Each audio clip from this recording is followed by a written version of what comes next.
मंच पर उपस्थित भारतीय जनता पार्टी के प्रदेश अध्यक्ष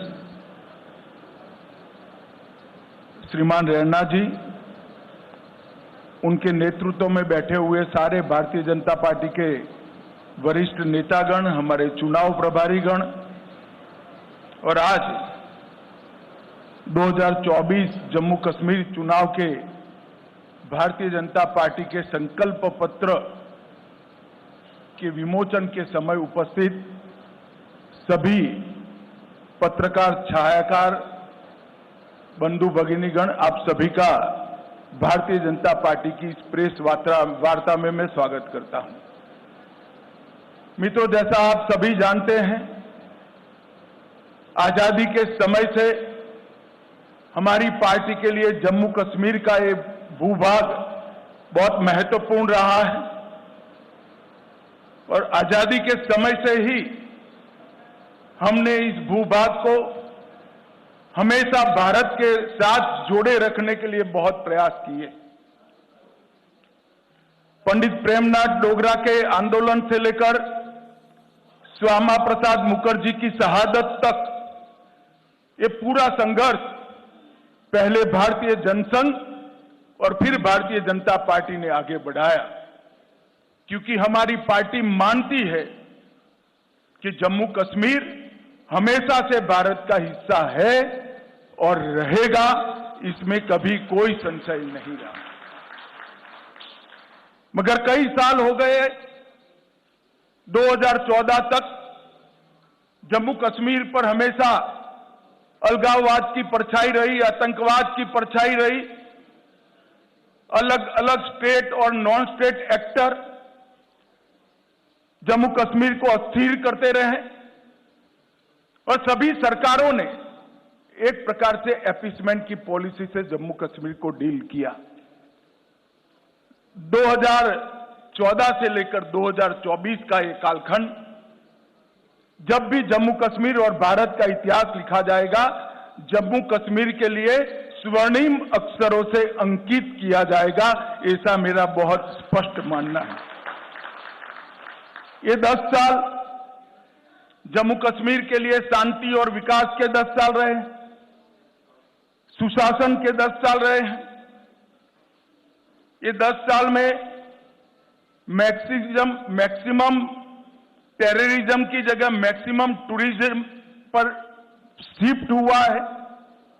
ये 10 साल सुख और समृद्धि का रास्ता प्रशस्त करने वाले रहे हैं और ये 10 साल जम्मू कश्मीर के मूल बासिंदों की संस्कृति को ताकत देने वाले ये 10 साल रहे हैं। एक जमाने में धारा 370 की परछाई में यहां पर अलगाववादियों की मांगे, हुर्रियत जैसे संगठन और हुर्रियत जैसे संगठनों के नतमस्तक होती हुई सरकारें हमने देखी थी।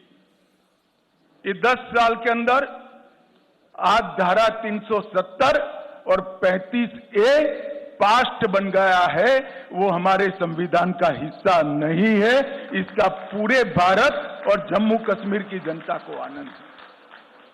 यहां जो शांति, विकास और सामाजिक न्याय जमीन पर उतरने का काम हुआ है, इसका मूल कारण नरेंद्र मोदी जी का एक ऐतिहासिक फैसला 5 अगस्त 2019 को धारा 370 को समाप्त करने का।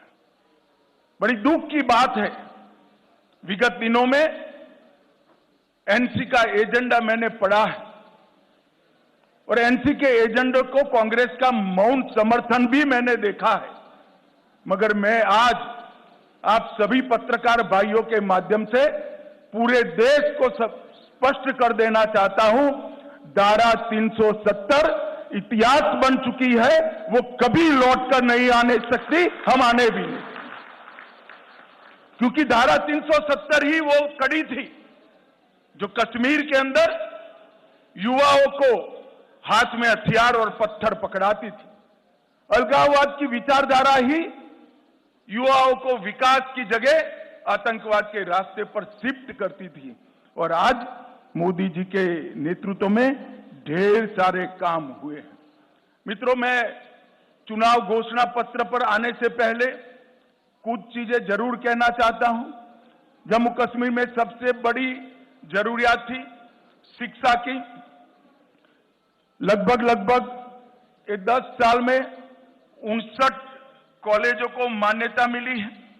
30 कश्मीर डिवीजन में और जम्मू डिवीजन में 29, 16,000 छात्रों की प्रवेश क्षमता जोड़ी गई है। न्यू एजुकेशन पॉलिसी के तहत आओ स्कूल चले अभियान हमने आगे दिखाया है, बढ़ाया है।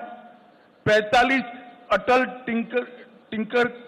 टिंकरिंग लैब स्थापित किए हैं और 6,000 करोड़ की लागत से 2 एम्स, एक विजयपुर में, एक अवंतीपुरा में, IIT, IIM, नीट, यूनानी अस्पताल, कई सारे भवन और संस्थान उच्च शिक्षा के लिए यहां खोले हैं। 70 साल तक देखा जाता था कि जम्मू कश्मीर के बच्चे यहां पढ़ाई लिखाई नहीं हो सकती थी, यहां से देश भर में पढ़ने जाते थे।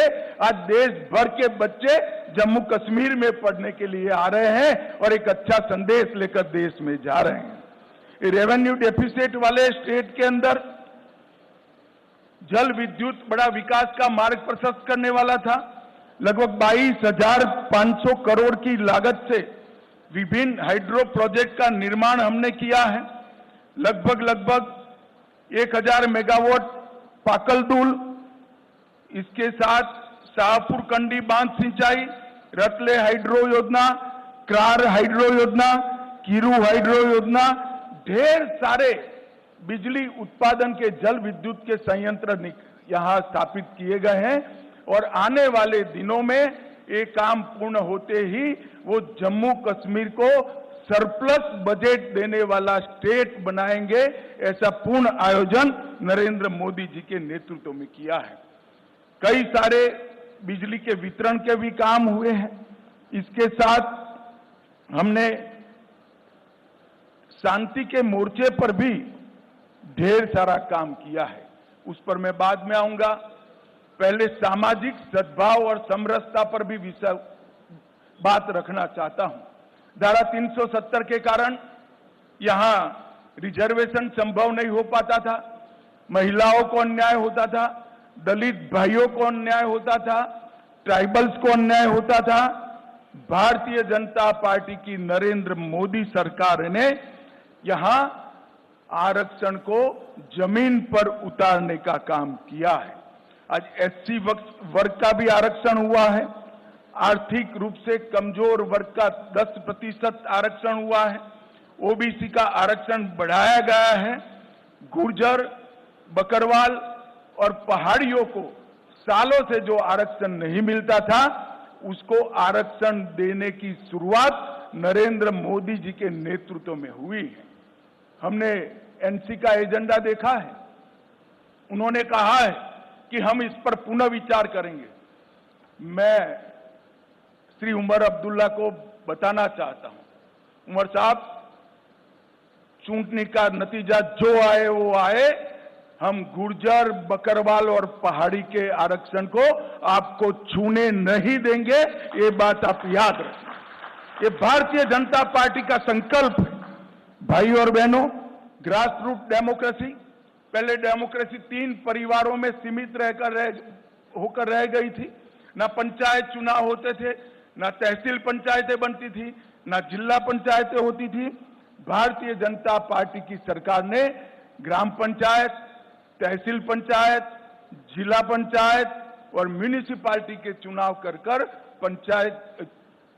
पंचायती राज को बहाल करने का काम किया है और यहां लोकतंत्र को प्रस्थापित किया है। पहले जम्मू कश्मीर में एक जमाना था कि 10% अगर वोटिंग हो जाती है तो सारे अंग्रेजी अखबारों में हेडलाइन बनता था कि जम्मू कश्मीर में डबल